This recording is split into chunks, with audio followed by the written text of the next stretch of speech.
Bom, então a gente vai continuar vendo jogos de conexão, né, jogos de formação de rede, só que agora a gente vai ver um jogo que a gente chama de jogo de conexão global. Tá? Então a gente tem agora um grafo G, conjunto de vértices V, conjunto de arcos e a gente tem um custo CE para cada arco desse grafo, tá? Esse é o nosso grafo base. Ele diz para a gente, na verdade, a gente quer formar uma rede, mas ele vai dizer qual que é o custo das conexões entre os vértices, né? E quais dessas conexões a gente pode criar. Nem toda conexão pode ser criada necessariamente, tá? Então aí a gente não tem esse arco no grafo, então a gente não pode construir esse arco. E os arcos que a gente pode construir são os arcos desse grafo e eles têm um custo CE. E aí nesse jogo de conexão global o que a gente tem é o seguinte, a gente tem K jogadores, cada um tem um par de vértices SI e TI, pode ter repetição, tá? Vários jogadores podem ter o mesmo SI, o mesmo TI, o SI de um pode ser o TI do outro, sem problema, tá? O que importa é que cada par tem, cada jogador, desculpa, tem esse par de vértices, SI e TI, e a estratégia do jogador I é escolher algum caminho de SI para TI. A gente vai supor que sempre existe caminho de SI para TI para todo jogador. Tá? Então, em suma, o jogador I ele tem uma origem SI que ele quer conectar com esse destino TI. Então, por exemplo, ele quer entregar produtos de SI para TI, ele quer criar uma rede de conexão de SI para TI, algo do tipo. Tá? E aí a gente vai definir qual que é o custo para o jogador ir para um perfil de estratégias S que você me der, certo? Então o jogador 1 escolheu o caminho 1, o jogador 2 escolheu o caminho P2, o jogador 3 escolheu o caminho P3, o jogador K escolheu o caminho PK. Tá? Então a gente vai ter uma escolha de caminho para cada jogador, isso vai ser o nosso perfil de estratégia, né? Sempre, não qualquer caminho, sempre um caminho de SI para TI. E aí o custo do jogador I para esse perfil de estratégias S vai ser o seguinte: pega toda a aresta, todo o arco, na verdade, porque é direcionado, que está no caminho dele. Tá? E aí esse jogador vai pagar o custo dessa aresta dividido por esse KE aqui. Esse KE é o número de caminhos, número de jogadores que usam essa aresta aí. Tá? Então, se tiver 10 jogadores usando essa aresta, esse custo de construir essa aresta, esse arco, vai ser dividido por 10. Cada um vai pagar 1/10 desse custo. Tá? Então, eles ainda constroem essa aresta CE, só que eles constroem colaborativamente, eles estão compartilhando o custo de construção dessa aresta igualmente entre eles. Todo mundo que usar a aresta E vai pagar uma fração desse custo para que no total a gente consiga construir essa aresta. Tá? Então eles estão colaborando. E o custo social para a gente nesse jogo, porque a gente está preocupado com o preço da anarquia e o preço da estabilidade, vai ser um CS de custo social para esse perfil S, vai ser a soma do custo CE das arestas E que estiver em algum caminho. Tá? Isso também é a soma dos custos de todos os jogadores. Tá? Dá para ver de forma equivalente. Então, de certa forma, você construiu um grafo aqui, né? O jogador 1 tinha aqui S1, T1, o jogador 2, S2, T2, e aí essa aresta aqui está sendo compartilhada pelos dois, então eles vão pagar cada um C sobre 2, né? Mas no total vai ser pago CE por essa aresta. E aí cada aresta a gente vai ter pago CE, se a gente somar os custos dos jogadores, né? Então a gente vai ter o custo desse subgrafo aqui, que é gerado por pela união dos caminhos. Tá? E esse problema que a gente está trabalhando está muito, de fato, na verdade, né, o problema da floresta de Steiner, que é um problema clássico de otimização combinatória, onde a gente tem um grafo G, um digrafo G, né, e a gente tem custo CE para cada aresta de E, e a gente tem esses pares de vértices SI e TI, e a gente quer encontrar um subgrafo de G de custo mínimo que contém um caminho de SI para TI para todo o I. Tá?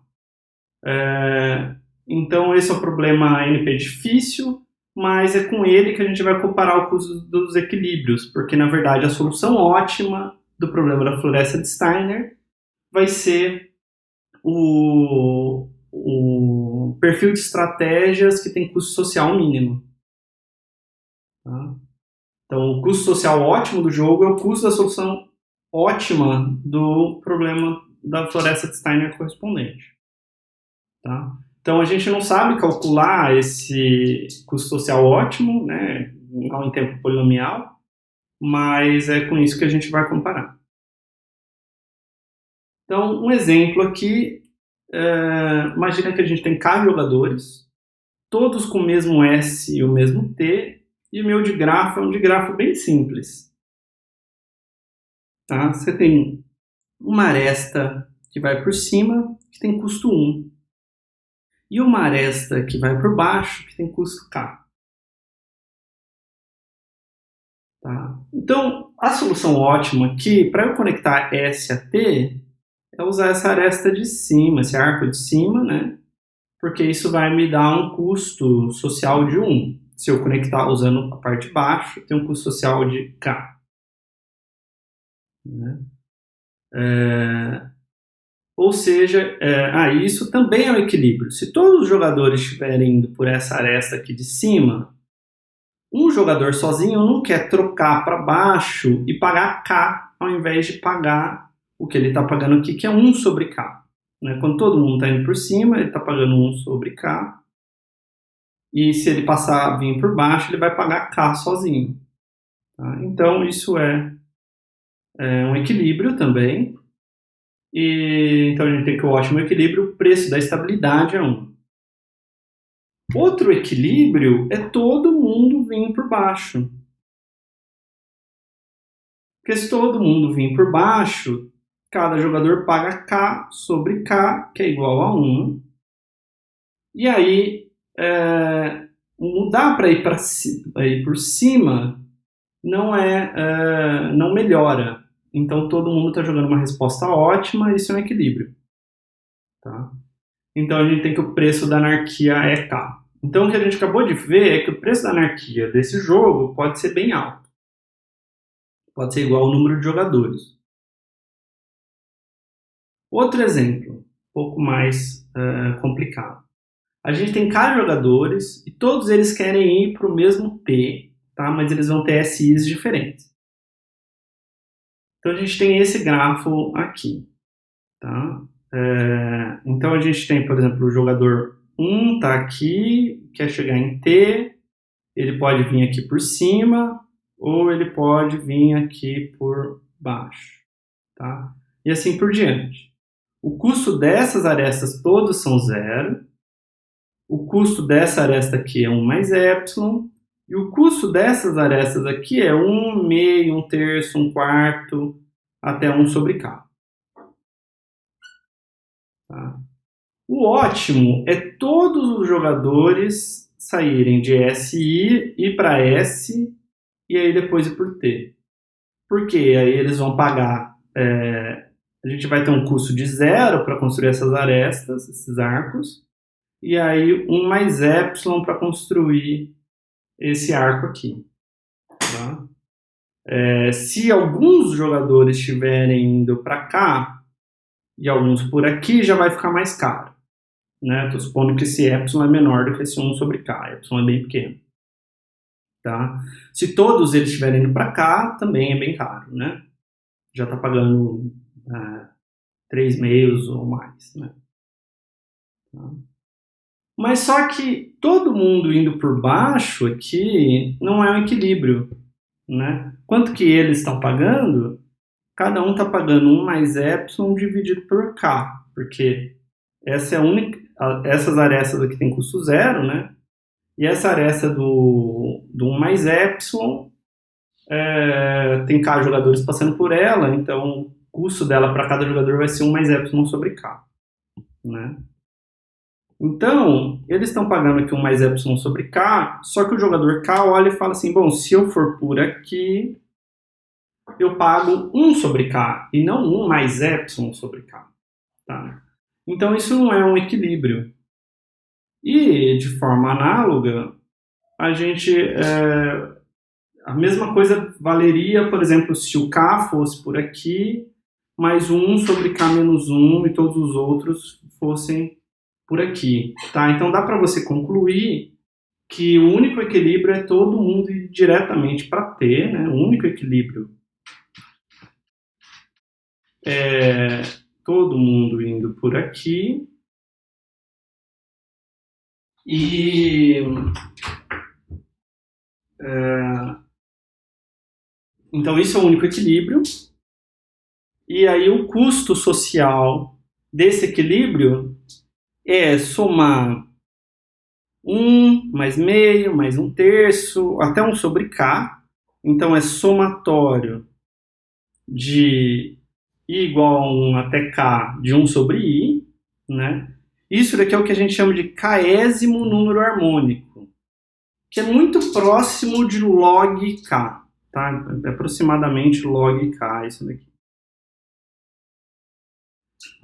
Então, para esse jogo que a gente viu, o preço da estabilidade e o preço da anarquia são iguais, só tem um equilíbrio, e eles são iguais a esse késimo número harmônico. Tá? Logo, logo a gente vai ver que isso é justo em termos do preço da estabilidade. O outro exemplo que a gente tinha visto, o preço da estabilidade era 1, o preço da anarquia era k. Então a gente viu que o preço da anarquia podia ser bem alto. Agora a gente está vendo que o preço da estabilidade pode ser bem alto também. Bom, tá, então a gente viu que nesse jogo o preço da estabilidade pode ser por volta de log n, e a gente viu que o preço da anarquia pode chegar a Cn, né, para essa classe de jogos em geral. Bom, então a gente vai ver mais algumas definições que são interessantes para estudar esse jogo. Primeiro, a ideia de função potencial. Tá? Então você tem o seu digrafo, o custo em cada aresta desse digrafo, em cada arco desse digrafo. E aí você tem esses pares de vértices dos jogadores, e esse é um perfil de estratégia para esse jogo. Tá? E eu também vou denotar por KE o número de caminhos desse perfil que usam a aresta I. Então eu vou definir essa função psi-es como sendo CE vezes H de KE. Tá? Então, dado a aresta E, para essa aresta E, dado um perfil S, eu vou dizer que essa função é o custo dessa aresta vezes o KE-ésimo número harmônico. Tá? E eu vou definir como psi-s sem o E aqui embaixo, né, como a soma desses psi-es para toda a aresta E, todo o arco E do meu grafo, do meu digrafo. Tá? Então, um lema que a gente vai ver é o seguinte: essa função aí, que, sei lá, parece um pouco estranho, de certa forma eu estou pegando o custo das arestas, mas estou multiplicando pelo késimo número harmônico, késimo número harmônico, né, dependendo de quantos jogadores usam essa aresta, essa função ela é um pouco estranha, mas ela está relacionada ao custo social do nosso jogo. E a gente vai ver daqui a pouco que isso vai ser bem útil para a gente. A gente sabe que psi-s é maior ou igual do que o custo do S e é menor ou igual do que HK, né, K é o número de jogadores, do custo de S. E a prova é bem simples, né? Para cada aresta E que está sendo usada,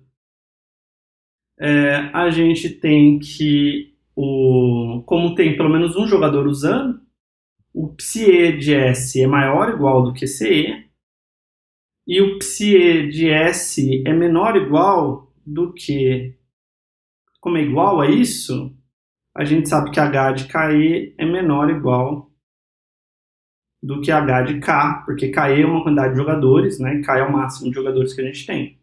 Então a gente sabe que esse psi de S está entre CE e CE vezes HK, né?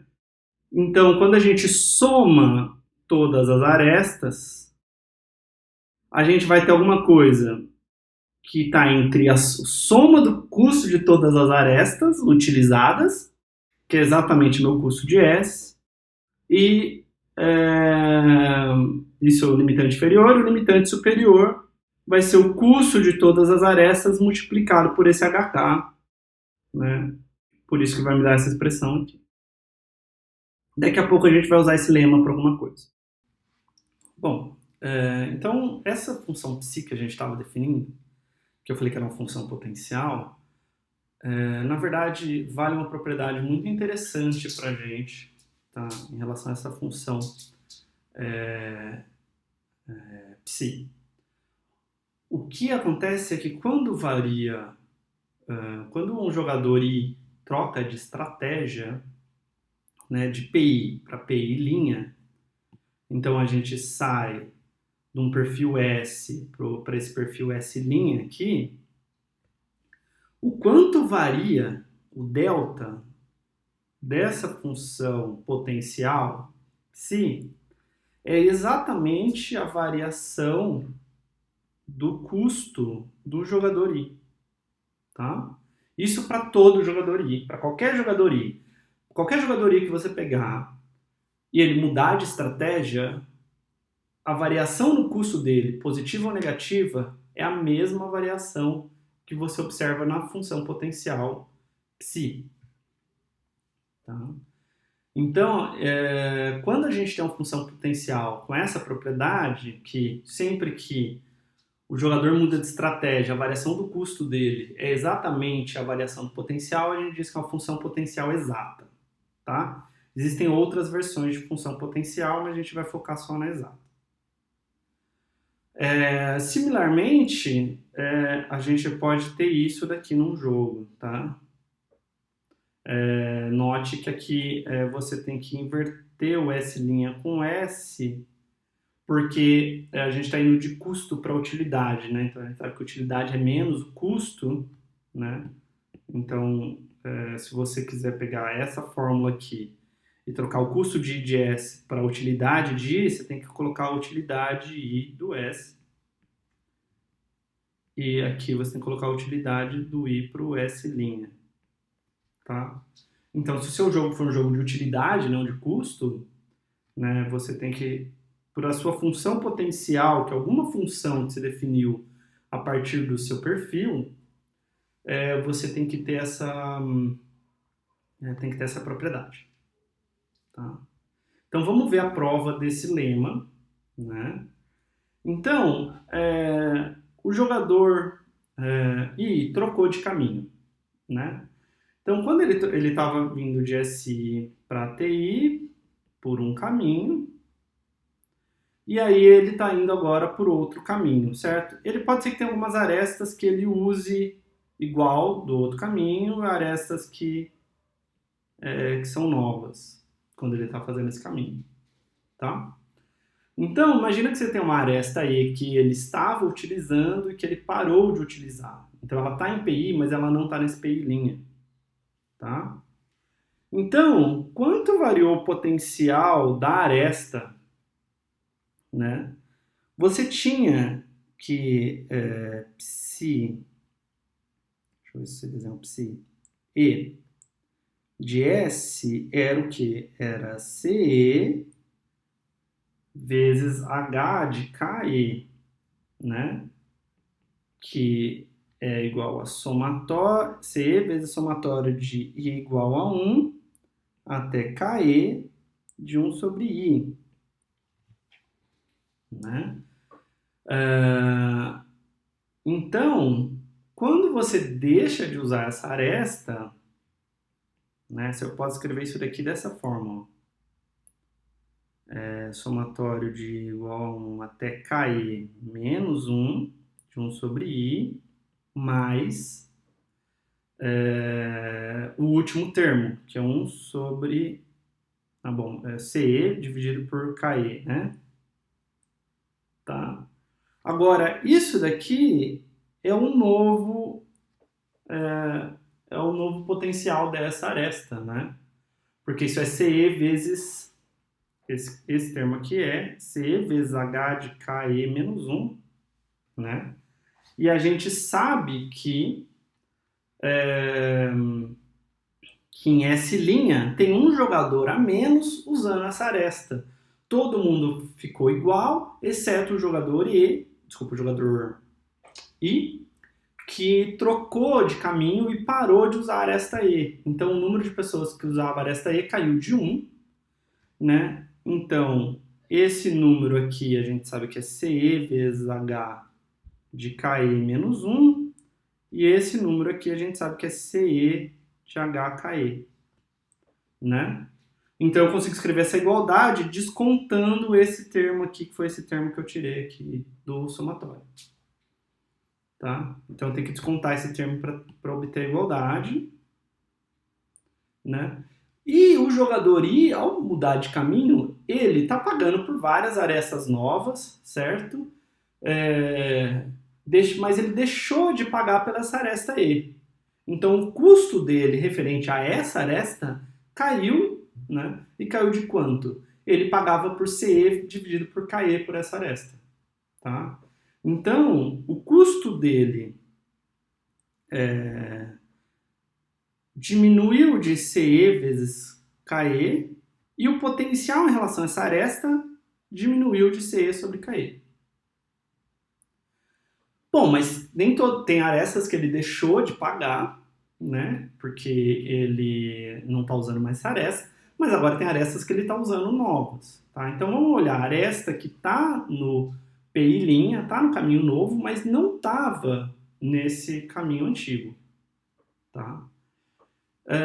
Bom, então tem uma pessoa a mais usando essa aresta E. Então o custo, o potencial de E aqui é CE de HKE mais 1. Antes, só tinha KE pessoas usando, né? Então, para eu ter essa igualdade aqui, eu preciso somar esse termo, né? Porque é só você olhar qual que é o último termo daquele somatório aqui, vai ser CE sobre KE mais 1, tá? Então, tá faltando esse termo no somatório lá do meu potencial para quando eu olho a partir desse cara. Tá? E o jogador I começou a usar essa aresta, tinha KE pessoas usando essa aresta, agora tem KE mais uma pessoa usando essa aresta. Então, todos esses jogadores que estão usando essa aresta vão pagar CE sobre KE mais 1 pela aresta, né? Inclusive o jogador I. Então, o custo dele aumentou de CE sobre KE mais 1 e a mesma coisa aconteceu com o meu potencial. Tá? Agora, se o E não usava aresta e continua não usando aresta, ou se ele usava aresta e continua usando aresta, o custo dele em relação a essa aresta não mudou. Ou era 0 ou era C sobre KE, mas não mudou, né? E também o potencial dessa função, o potencial dessa aresta também não mudou. Porque não mudou a quantidade de jogadores que usam essas arestas. Ou o I usava, o I não usava, mas não importa porque não mudou quantos jogadores usam a aresta. Tá? Então a variação que a gente tem no potencial é de fato a variação que a gente tem no custo. Tá? Então esse lema aqui vai ser bem interessante para a gente vai conseguir provar duas coisas bem legais a partir desse lema. Tá? Então, de forma geral, o que é um jogo de potencial, né? Eu falei do jogo, estou falando do jogo de formação de redes, né? O jogo de conexão global, tá? Mas existe uma classe de jogos que são jogos de potencial. Então, são jogos que admitem uma função potencial, tá? De alguma forma, você consegue provar esse mesmo lema que a gente acabou de ver aqui para o seu jogo. Existe alguma função psi que você consegue definir em relação aos perfis do seu jogo, que a variação desse potencial é sempre a variação do custo do jogador que está desviando. Tá? Então, do lema anterior, a gente viu que esses jogos de conexão global são jogos de potencial. Tá? E o teorema interessante é o seguinte: todo jogo de potencial finito, todo jogo finito, né, tem um equilíbrio puro. E a prova é a seguinte: bom, se você tem um jogo finito, a quantidade de perfis que você tem do seu jogo é finito, né? Você tem um número finito de jogadores com um número finito de estratégias, todas essas combinações te dão uma quantidade finita, tá? Então, se você tem um conjunto finito e uma função sobre esse conjunto, você tem valor mínimo e valor máximo, né? Não tem como, por exemplo, quando você tem um conjunto aberto ou qualquer coisa do tipo, não dá para o seu mínimo, na verdade, ser um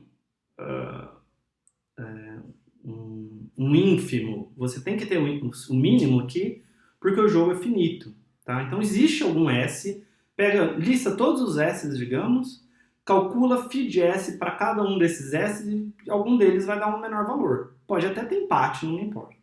Tá? Então, seja S um perfil que minimiza φ de S. Tá? Então, como ele minimiza φ de S, psi de S, a gente sabe que psi de S é menor ou igual do que psi de S' para qualquer S' onde algum jogador I desvie do S. Né? Algum jogador I troca de estratégia de SI para SI'. Tá? Bom, mas, então o que a gente sabe? A gente sabe que psi de S menos psi de S' é menor ou igual a zero. Né? Isso significa que com essa variação, o custo do jogador I para S menos o custo do jogador I para S' também é menor ou igual a zero. Tá? Então, quando ele... então, o custo do I de S é menor ou igual do que o custo do I para S'. Então, quando ele troca de estratégia, o custo dele não diminui. E isso vale para todo jogador I, certo? Então, a gente tem um equilíbrio. Se você escrever em termos de utilidade, o que você vai concluir é que o S te dá a maior utilidade. Né? É só inverter custo com utilidade aqui. Né? É só você escrever aqui o I de S é menor ou igual do que o I de S'. Né? Tem um menos aqui, porque eu estou dessa forma vindo para cá. Né? O que vai me dar aqui o I de S é maior ou igual do que o I de S'. Tá? Então, a gente tem um equilíbrio. Então, a graça dessa função potencial é isso.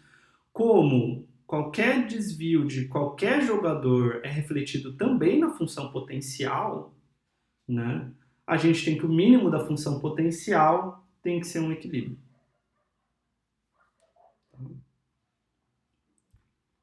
Bom, uma coisa relacionada a jogos de potencial são jogos de congestionamento, onde você tem K jogadores, e aí você tem um conjunto E de N recursos que esses jogadores podem utilizar de alguma forma. E aí, cada jogador tem como estratégia alguns dos subconjuntos dos recursos, tá? Então tem alguns, o jogador vai realizar alguma tarefa e aí ele pode realizar essa tarefa usando esse subconjunto de recursos ou aquele subconjunto de recursos ou aquele outro subconjunto de recursos, tá? E aí cada recurso ele tem um custo CE X que indica quanto qualquer jogador que utilize esse recurso E paga quando X jogadores estão usando o recurso. Tá? Então, tem um custo lá por usar o recurso. Pode ser que quanto mais gente use o recurso, mais barato ele fique. Pode ser que quanto mais gente use o recurso, mais caro ele fique. Tá? E aí o custo de cada jogador é a soma dos custos dos recursos. Tá? E aí o Rosenthal, em 73, mostrou que todo jogo de congestionamento é um jogo de potencial. Tá? Então, se o seu jogo é um jogo de congestionamento, você sabe que ele tem equilíbrio puro. Tá? E tem alguma função potencial para ele. E o Monderer e Shapley provou uma coisa que quase a recíproca. Tá? Para todo jogo de potencial que você pegar, tem um jogo de congestionamento que tem essa mesma função potencial. Mas não significa que é o mesmo jogo. Tá? Então, tem jogos de potencial que não são jogos de congestionamento, mas sempre tem um jogo de congestionamento com essa mesma função potencial. Tá? Então, os dois conceitos são bem ligados. Se você olhar, o nosso jogo é um jogo de potencial. Né? A gente tem K jogadores, a gente tem um conjunto E de recursos, que são as arestas do nosso grafo. Cada jogador tem como estratégia alguns dos subconjuntos de E, no nosso caso, os caminhos de SI para TI, e cada recurso E tem um custo para ser usado, que no nosso caso seria CE sobre X. Né? É o custo da aresta dividido pelo número de jogadores que estão usando aquela aresta. Tá? E a gente sabe que o custo de cada jogador é a soma das arestas, do custo das arestas, né? Então o custo dos recursos. Então, de fato, o nosso jogo é um jogo de congestionamento. Bom, vamos ver então a questão agora do preço da estabilidade. A gente sabe que o equilíbrio existe, né? A gente sabe que o preço da estabilidade é pelo menos HK, né? O número harmônico, o késimo número harmônico. E a gente sabe que o preço da anarquia é no máximo K. Tá?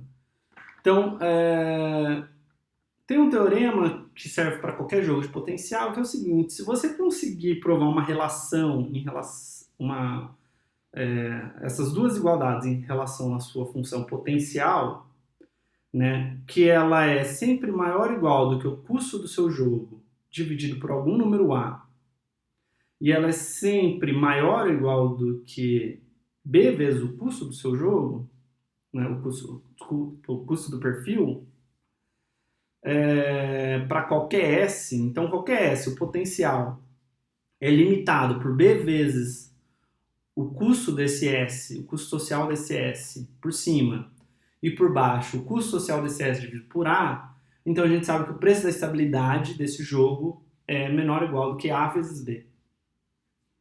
E a prova é a seguinte: pega S que minimize psi-S e pegue S estrela com custo mínimo, com custo de S aqui, tá? Então, ótimo social. S estrela é o nosso ótimo social, φ de S é o nosso equilíbrio, né? Porque ele é psi de S mínimo, a gente acabou de ver que é um equilíbrio. Então, por hipótese, a gente sabe o seguinte: por esse pedaço, a gente sabe isso, que o custo de S dividido por A é menor ou igual do que o psi de S. Como o psi de S é mínimo, a gente sabe isso, né? Que psi de S é menor ou igual do que psi de S estrela. E por esse pedaço, a gente sabe isso daqui, que psi de S estrela é menor ou igual do que B vezes o custo de S estrela, tá? Então, quando você pega, o que você conclui é que custo de S, aí o A você passa multiplicando para K, é menor ou igual do que AB vezes o custo de S estrela, mas S a gente sabe que é um equilíbrio porque ele minimiza psi de S, e esse cara aqui é o ótimo social que a gente escolheu. Então, o S estrela é o que me dá o ótimo social. Então, o custo do meu equilíbrio é menor ou igual do que AB vezes o custo social, custo ótimo social. Então, a gente tem esse teorema e a gente tem aquele lema que a gente viu lá atrás, que era o custo de S é menor ou igual do que psi de S, que é menor ou igual do que HK vezes o custo de S. Então, a gente conclui que o preço da estabilidade desse jogo de conexão global é menor ou igual a K. Como a gente já viu um exemplo em que é maior ou igual a HK, desculpa, então a gente tem que, para essa classe de jogos, o preço da estabilidade é igual a HK. Tá? E agora, para terminar, é só fazer um comentário. Se a gente voltar ao jogo de conexão global, a gente considerou dividir o custo de cada aresta uniformemente entre os jogadores, né? O que pode parecer que faz sentido, né? 10 jogadores estão usando essa aresta, cada um paga um décimo, mas pode ser que essa aresta seja mais importante para alguns jogadores do que para outros. Tá? Será que existem outras regras, então, para fazer a divisão de custo dessas arestas? Né? Outras formas de dividir o custo entre os jogadores? E que nos dê um preço de estabilidade melhor, né? Mostre que o equilíbrio, o custo do equilíbrio, o melhor equilíbrio caia. Tá? E que, de preferência, seja fácil determinar um equilíbrio, né? Seja fácil calcular, computar, né? Ter um algoritmo para achar esse equilíbrio. Tá? Então, a gente vai definir o seguinte: JE é os jogadores que usam a aresta E. Tá? E aí agora a gente pode generalizar o nosso custo por aresta para ser o seguinte: o custo E de JE é o custo que o jogador I paga para usar a aresta E quando esse conjunto JE de jogadores estão usando a aresta E. Tá? E aí a gente não quer qualquer regra de custo, né? Porque a gente quer que essa regra seja razoável, né? Por exemplo, não pode ser que todo jogador paga zero e tudo bem. Tá? Então, a gente quer que ela seja justa, a gente quer que, se um jogador não usa a aresta E, ele paga zero por usar já que ele não está usando essa aresta. Tá? Então, se o I não está em JE, o custo dele é zero.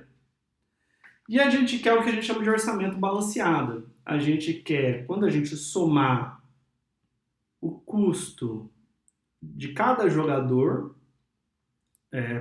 por usar essa aresta, a gente quer que dê de fato o custo dessa aresta. A gente não quer cobrar mais dos jogadores, a gente não quer que eles paguem mais do que CE, e a gente também não quer que eles paguem menos do que CE. A gente quer que eles paguem de fato o custo de construir aquela aresta, coletivamente. Tá?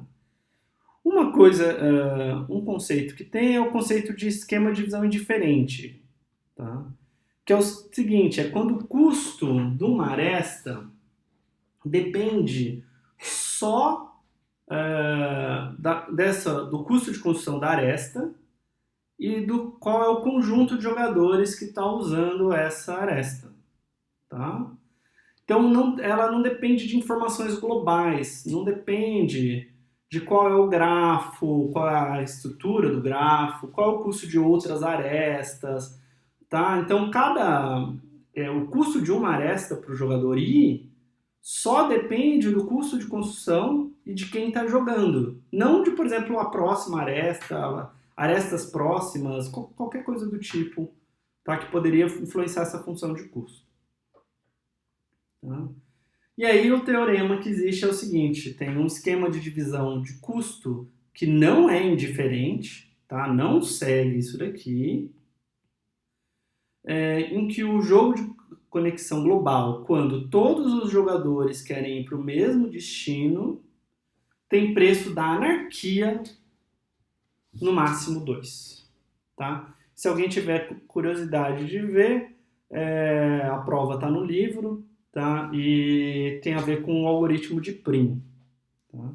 Então, é uma prova interessante de dar uma lida. Tá? Então, com isso, a gente encerra a nossa parte de jogos de conexão global, né? E jogos de formação de rede de uma forma geral.